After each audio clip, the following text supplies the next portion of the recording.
Guys, ito yung pina-tire lettering natin last 3 to 4 weeks ago. Ayan yung itsura niya. Walang car wash. Ayan o. Madumi na. May mga nag-comment sa video natin last time. Magkano daw ba yung charge? Sir, actually, around mga 3,000 something yung service charge. Then, of course, nung pumunta sila, syempre home service, around 700 additional yung charge. So, pumapatak mga around 4 to 5,000.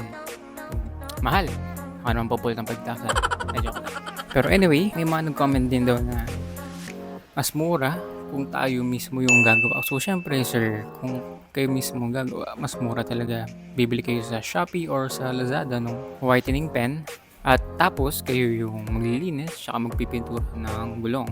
Pero for most people na walang time at energy para gawin to, isipin nyo sila professional, around 3 hours nilang ginawa. So if medyo baguhan ka, mas matagal mong gagawin to for all 4 tires ng kotse mo, di ba? Very time consuming yun. Lahat naman tayo or karamihan walang time para gawin yun. So isa din yun sa naisip ko kung bakit nagpa-service tayo ng tire lettering. Aside from that, syempre dahil professional na sila, mas konti na yung mistakes na mapupunta or magagawa natin kung tayo mismo yung gagawa sa gulong ng tire lettering natin. So, yun lang. That's my personal thoughts. Worth it ba? 3,000 something? Medyo pricey, pero para sa akin, yung pagod at time na na-consume mo, medyo worth it siya. Diba?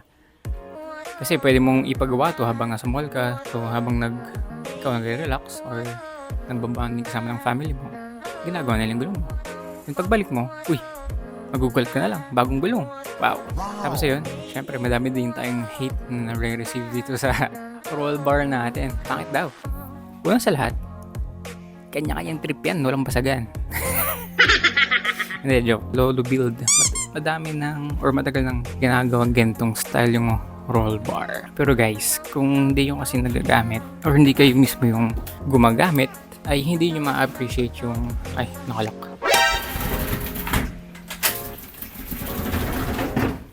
Okay, nasan na nga ako? So, kapag hindi kayo yung mismo yung gumagamit or nag-enjoy ng unit, hindi nyo ma-appreciate yung value na itong roll bar na to na may handle. Ang ganda ng purpose niya, tignan nyo.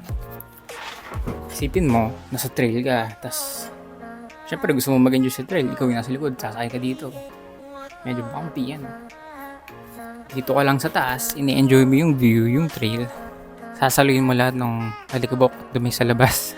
Kunyari sa halimbawa na lang nasa Mount Pinatubo Trail ka.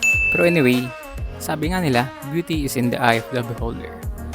So kung ano yung trip mo, gawin mo. Kotse mo naman yan eh. So ayun, back to the topic. Worth it nga ba na nagpa-service tayo ng lettering? So dahil madumi, tara, linisan naman natin. Kapawa naman yung Raptor natin. Let's go! Papanglinis ko, isang pH neutral, balance na car shampoo kasi naka ceramic coating tayo. Tapos ayan, sponge. Tsaka brake cleaner. Joke. Ang tawag dito, wheel cleaner pala. Tsaka 2 bucket method tayo. Ayan. Ako, naniniwala ako sa 2 bucket method para hindi masyadong scratch yung paint ng car natin. So tara, car wash!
Guys, kakatapos lang natin mag car wash at tignan nyo naman. Inabot na tayo ng ulan.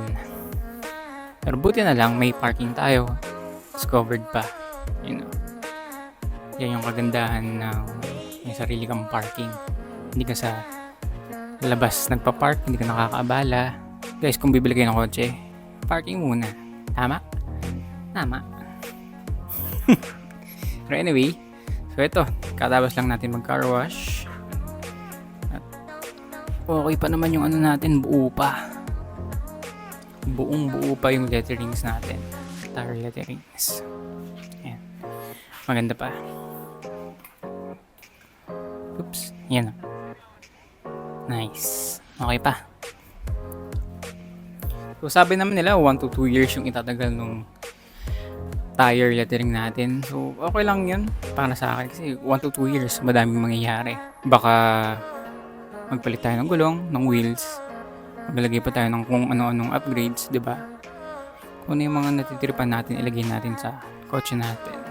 So kayo guys, comment kayo ano bang magandang i-upgrade na susunod.